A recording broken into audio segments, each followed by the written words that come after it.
ಹುಟ್ಟಿದ ಹನುಮಂತನ ಮೊದಲ ಕೆಲಸ ಬಹಳ ಸುಂದರವಾಗಿತ್ತು. ಅವನು ಬಹಳ ಚಂದವಾಗಿ ನೋಡಿದ. ಎಷ್ಟೆಲ್ಲ ಆಕ್ಷೇಪಗಳಿರ್ತವೆ ಅದನ್ನೆಲ್ಲ ನಾವು ಚಿಂತನೆಗೆ ತರಲಿಕ್ಕೆ ಬರ್ತದೆ. ಓಡಿ ಹೋಗಿ ಭಾಳ ಚಂದಾಗಿದೆ ಅಂತ ಹಣ್ಣು ಅಂತ ಹೇಳಿಕೊಂಡು ಹಾರಿದ್ದಾನೆ ಅಂತ.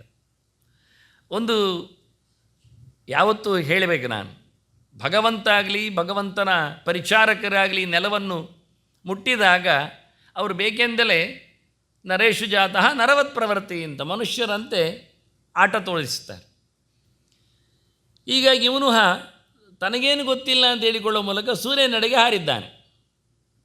ಗಮನಿಸಬೇಕಾದ್ದು ನಾವು, ನಮ್ಮ ಸಾಮಾನ್ಯ ಯಾವುದೇ ಪ್ರಕಾರದ ಯಂತ್ರವೇ ಸೂರ್ಯನೆಡೆಗೆ ಹೋಗುವುದಿಲ್ಲ, ಮನುಷ್ಯ ಬಿಡಿ. ಇವ ಸೂರ್ಯನನ್ನು ಹಿಡಿತಾನೆ ಅಂತ ಹಾರಬೇಕಾದರೆ ಹುಟ್ಟಿದ ಈ ಮಗುವಿನ ಕತೆ ಹೇಗಿರಬೇಡ ಯೋಚನೆ ಮಾಡಿ. ಆಗ ಇವನನ್ನು ನಾವು ಪೊಳ್ಳು ವ್ಯಕ್ತಿ ಅಂತ ಹೇಳೋದ, ಇದು ಎಂತ ಮಾರೆ ಮಂಗ ಹಣ್ಣು ಅಂತ ಹಾರಿದ್ದು ಎಲ್ಲಿಗೆ ಅವ? ಸೂರ್ಯನೆಡೆಗೆ ಎಂದು ಏನು, ಬಾನಿನೆಡೆಗೆ, ಸೂರ್ಯ ಮಂಡಲದ ಹತ್ತಿರಕ್ಕೆ ಹೋಗಿದ್ದಾನೆ. ಸೂರ್ಯನೇ ಬೆದರಬೇಕು. ಹಾಗೆ ಅದ್ಭುತವಾದ ವ್ಯವಸ್ಥೆ ಅವನದ್ದು.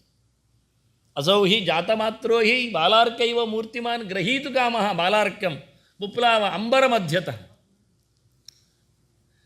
ವೇದವ್ಯಾಸರು ಕೊಟ್ಟ ಸ್ಕಂದ ಪುರಾಣದ ಮಾತು. ಇನ್ನೊಂದು ರುದ್ರ ಸಂಹಿತೆಯಲ್ಲಿ ಅವನ ಪವರ್ ಹೇಳುತ್ತಾರೆ, ಆದಿತ್ಯಾನಾಂ ವಾಸುದೇವ, ಹಾಗೆ ವಾನರಾಣಂ ಹನುಮಾನ್ ವಾನರೇಶು ಚ ಅಂತ. ಅತ್ಯಂತ ಎತ್ತರದ ವ್ಯಕ್ತಿಯಾಗಿ ನಿಂತಿದ್ದಾನಾದ್ದರಿಂದಲೇ ಇವನಿಗೆ ಮಾತ್ರ ಆಗುವಂಥದ್ದು, ಎಲ್ಲರಿಗಲ್ಲ. ಇದು ವಿಭೂತಿಯ ವ್ಯವಸ್ಥೆಗಳು. ಯಾರಲ್ಲಿ ದೇವರ ಪವರ್ ಇರ್ತದೆ ಅವರು ಏನನ್ನು ಸಾಧಿಸ್ತಾರೆ ಅಂತ. ಹಾಗಾಗಿ ಭಾಳ ಸ್ಪಷ್ಟವಾಗಿ ನಾನು ಅದಕ್ಕೋಸ್ಕರ ಬೇಕೆಂದಲೇ ರುದ್ರ ಸಂಹಿತೆಯನ್ನು ಎತ್ತಿ ತಂದದ್ದು. ಯಾಕೆಂದರೆ ಅವನು ರುದ್ರನು ಅಂತ ಹೇಳುವವರು ಬಹಳ ಜನ ಇದ್ದಾರೆ. ಸರಿ, ಅವನು ರುದ್ರನೇ. ರುದ್ರ ಅಂದರೆ ಭಯಂಕರ ಅಂತ ಅರ್ಥ. ಮುಂದೆ ಮಾತದರದ್ದು ಚಿಂತನೆಯಲ್ಲಿ ಬರ್ತದೆ. ಅವನನ್ನು ತಿಳಿಸಿಕೊಡುವಾಗ ಬಹಳ ಮಾತುಗಳು ಅಂದರೆ ತತಃಕಾಲಾಗ್ನಿ ರುದ್ರಾತ್ಮ ಅಂತಾರೆ. ಇಡೀ ಜಗತ್ತನ್ನು ಕೊನೆಗೆ ಸಂಹಾರ ಮಾಡತಕ್ಕಂಥ ರುದ್ರಶಕ್ತಿ, ಅದು ಬೆಂಕಿಯ ನೆಲೆಯಲ್ಲಿ ಎಲ್ಲವನ್ನು ಭಸ್ಮ ಮಾಡ್ತದೆ ಅಂತ. ಹಾಗಾಗಿ ಅಗ್ನಿ ಇರುವೇ ರುದ್ರ ಅಂತಾರೆ. ಹಾಗೆಯೇ ಪ್ರಾಣಾಗ್ನಿ ರುದ್ರಾತ್ಮ ಅಂತ ಪ್ರಾಣನನ್ನು ರುದ್ರ ಅಂತ ಕರೀತಾರೆ.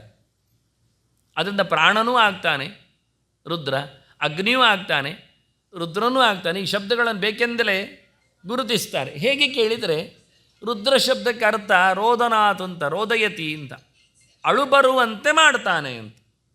ಬೆಂಕಿಯೂ ಮುಟ್ಟಿದಾಗ ಅಳು ಬರ್ತದೆ, ಗಾಳಿಯೂ ಹೋದಾಗ ಅಳು ಬರ್ತದೆ. ಶಿವನು ಮೃತ್ಯುದೇವತೆಯು ಎದುರು ಬಂದಾಗ ಅಳು ಬರ್ತದೆ. ಅವನು ಬರಬೇಕಾಗಿರಿ, ಎದುರು ಬಂದಾಗಲೇ ಅಳು ಬರ್ತದೆ.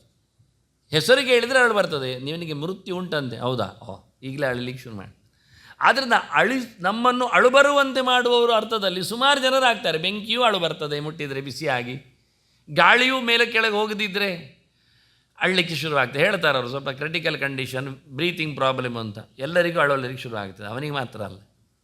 ಆದ್ದರಿಂದ ಅಳಿಸುವವನು ಎನ್ನುವ ಅರ್ಥದಲ್ಲಿ, ಉರಿಸುವವನು ಎನ್ನುವ ಅರ್ಥದಲ್ಲಿ, ಮುಂದೆ ಇದ್ದಾನೆ ಎನ್ನುವ ಅರ್ಥದಲ್ಲಿ ಶಬ್ದಗಳನ್ನು ಏಕತ್ರ ಪ್ರಯೋಗ ಮಾಡಿಕೊಂಡು, ಆದ್ದರಿಂದ ಇವನನ್ನು ಸಹ ರುದ್ರಾವತಾರ ಅಂತ ಹೇಳೋದುಂಟು, ರೌದ್ರನಾದ್ದರಿಂದ ಅಂತ. ಜನರಿಗೆ ಬೇಕೆಂದಲ್ಲಿ ಕನ್ಫ್ಯೂಸ್ ಆಗಲಿ ಅಂತ ಶಾಸ್ತ್ರಗಾರ ಬಾಯಿ ಮುಚ್ಚಿ ಕೂತ್ಕೊಳ್ಳುವುದುಂಟು. ಅದಕ್ಕೆ ನಾನು ಹೇಳಿದೆ, ಮಹಾಭಾರತ ಏನು ಹೇಳ್ತದೆ ಕೇಳಿ, ಅದು ನಮಗೆ ಕಂಕ್ಲೂಷನ್, ಅದು ನಮಗೆ ತೀರ್ಪು ಒಂದು ದೃಷ್ಟಿಯಿಂದ. ಆಗಲೇ ನಾನು ಮಂತ್ರಮಾರಣವಾದ ಮಂತ್ರ ಒಂದು ಹೇಳಿದೆ, ಗಾಯತ್ರಿ ಮಂತ್ರ, ಆಂಜನೇಯಾಯ ವಿದ್ಮಹೇ ವಾಯುಪುತ್ರಾಯ ಅಂತ. ವಾಯುಪುತ್ರ ಆಗುವಾಗ ಮತ್ತು ರುದ್ರ ಆಗುವುದೇ. ಇನ್ನೂ ಒಂದು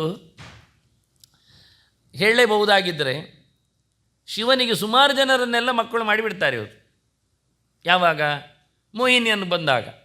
ಮೋಹಿನಿ ನಿಜವಾಗಿ ಬಂದದ್ದು ಶಿವನನ್ನು ಛೇಡಿಸ್ಲಿಕ್ಕೆ, ಅದೆಷ್ಟೋ ಜನ ಗೊತ್ತಿಲ್ಲ. ಅವ ವಿಷ ಕುಡಿದವ ಸಮುದ್ರ ಮಥನ ನಂತರದಲ್ಲಿ ಬರಲಿಲ್ಲ. ಅಷ್ಟೊತ್ತಿಗೆ ಅಮೃತ ಬಂದಿದೆ, ಧನ್ವಂತರಿ ಬಂದಿದ್ದಾನೆ, ಬಡಿಸ್ಲಿಕ್ಕೋಸ್ಕರ ಮೋಹಿನಿ ಬಂದಿದ್ದಾಳೆ, ಎಲ್ಲರಿಗೆ ಹಂಚಿ ಹೋಗಿದ್ದಾಳೆ. ಕೊನೆಗೆ ಶಿವ ಕೇಳ್ತಾನೆ ನಾರಾಯಣನ ಹತ್ರ, ನೀನು ಚಂದವಾದ ಹೆಣ್ಣು ವೇಷ ಹಾಕಿದ್ಯಂತೆಲ್ಲ. ಹೌದು, ನಾನು ನೋಡಲೇ ಇಲ್ಲಲ್ಲ, ಅದಕ್ಕೇನು ಕಾಣಿಸುವ ಅಂದ. ಹಾಗೆ ಒಂದು ದಿವಸ ಪಾರ್ವತಿ ಜೊತೆಯಲ್ಲೇ ಇದ್ದಾನೆ ಶಿವ, ದೂರದಲ್ಲಿ ಮೋಹಿನಿ ರೂಪದಲ್ಲಿ ಭಗವಂತ ಬಂದೇ ಬಿಟ್ಟ, ಹೂವಿನ ಚೆಂಡಾಡ್ತಾ. ಇವ ನೋಡಿದ, ಪಾರ್ವತಿಯನ್ನೇ ದೂಡಿದ, ಓಡಿ ಹಿಡಿದಾಗ ಆಕೆ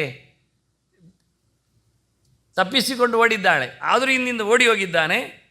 ಅವನ ವಿಚಿತ್ರವಾದಂಥ ಕಾಮನೆಯಿಂದ ಅವನೆಲ್ಲ ಧಾತು ಕ್ಷಯ ಮಾಡಿಕೊಂಡಿದ್ದ. ಎಲ್ಲಿಯೆಲ್ಲ ಅದರ ಧಾತುಗಳು ಬಿದ್ದಿವೆ ಅಲ್ಲೆಲ್ಲ ಬೆಳ್ಳಿಯ ಬೆಟ್ಟಗಳಾಗಿವೆ ಅಂತ ತೋರಿಸ್ತಾರೆ.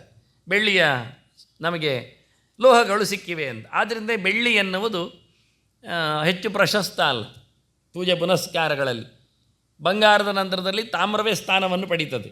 ಹೆಚ್ಚಾಗಿ ಎಲ್ಲರ ಮನೆಯಲ್ಲಿ ಹೆಚ್ಚಿನ ಕೆಲಸಗಳಿಗೆಲ್ಲ ತಾಮ್ರದ ಪಾತ್ರೆಗಳೇ ಉಪಯೋಗಕ್ಕೆ ಬರುವುದು. ಆದರೆ ತೊಳೆಯುವುದು ಯಾರು ಕಸ್ಟಮರ್ ಯಾರು ಹೇಳಿಕೊಂಡು ಬೆಳ್ಳಿಯ ಪಾತ್ರೆ ಮಾಡ್ತಾರೆ. ಅದರಿಂದ ಅದು ಒಂದು ರೀತಿಯಿಂದ ಧಾತುಜನ್ಯ ಪದಾರ್ಥ ಆಗಲಿಕ್ಕೆ ಹೋಗಿ, ಶಿವಧಾತುಜನ್ಯ ಪದಾರ್ಥ ಆಗಲಿಕ್ಕೆ ಹೋಗಿ ಅದನ್ನು ಬದಿಗಿಡ್ತಾರೆ. ಇವರು ಕತೆ ತಿರುಗಿಸಿ ಹೇಳಿದರು. ಇದೆಲ್ಲ ವ್ಯಾಸರು ಕೊಟ್ಟ ಕತೆ. ಇದು ವ್ಯಾಸರಲ್ಲದ ಕೆಲವರೆಲ್ಲ ಕದ್ದು ಹೇಳುವುದುಂಟು, ತಪ್ಪಿಸಿ ಹೇಳುವುದುಂಟು. ಅವ್ರು ಹೇಳ್ತಾರೆ, ಮೋಹಿನಿಯನ್ನು ಹಿಡ್ದ ಮತ್ತೇನಾಯಿತು ಗೊತ್ತುಂಟು, ಏನಾಯಿತು ಅಂದರೆ ನೀವು ಹೇಳಿದಾಗೆ ಧಾತು ಕ್ಷಯ ಆಗಿದೆ, ಮತ್ತೇನಾಯಿತು ಅಂದರೆ ಅದನ್ನು ಅಂಜನೆಯ ಕಿವಿಗೆ ಆಗಿಬಿಟ್ಟಿದ್ದಾರೆ, ಅಲ್ಲಿ ಹನುಮಂತ ಹುಟ್ಟಿದ್ದಾನೆ ಅಂತ ತಮಾಷೆ ಮಾಡಿ ಹೇಳ್ತಾರೆ. ಇನ್ನೂ ಆಚೆ ಹೋದರೆ ಮತ್ತೆ ಹೇಳ್ತಾನೆ, ಅಯ್ಯಪ್ಪ ಇದ್ದಾರಲ್ಲ ಅವನು ಅಲ್ಲೇ ಬಂದದ್ದು ಅಂತ ಶುರು ಮಾಡ್ತಾನೆ. ಮತ್ತೆ ಇಂಥದ್ದೆಲ್ಲ ಅಧಿಕ ಪ್ರಸಂಗ ಮಾಡಲಿಕ್ಕೆ ಹೋಗಿ ಏನೇನೋ, ಹೇಗೆ ದತ್ತಾತ್ರೇಯ ಅಂದಾಗ 3 ತಲೆಯವನ್ನಂತ ಮಾಡಿಬಿಡ್ತಾರೋ ಹಾಗೆ ಪುರಾಣದಲ್ಲಿ ಇಲ್ಲದ ವೇದವ್ಯಾಸರು ಹೇಳಿದ. ಅದಕ್ಕೆ ನಾನು ಮೊದಲಿಗೆ ಹೇಳಿದ್ದೇನೆ, ವ್ಯಾಸರ ನಂತರದಲ್ಲಿ ಹೇಳಿದ್ದೆಲ್ಲವೂ ಅದು ಸರಿಯೇ ಇಲ್ಲ. ಸೀರಿಯಲ್ಗಳಲ್ಲೆಲ್ಲ ಹೀಗೆ ತಪ್ಪನ್ನೇ ಹೆಚ್ಚು ಹೇಳಿಬಿಡ್ತಾರೆ. ಆದ್ದರಿಂದ ಜನರಿಗೆ ಅದೇ ಹೆಚ್ಚು ಗೊತ್ತಿರ್ತದೆ, ಒರಿಜಿನಲ್ ಗೊತ್ತೇ ಇರೋದಿಲ್ಲ, ಮೂಲ ನೋಡುವುದೇ ಇಲ್ಲ.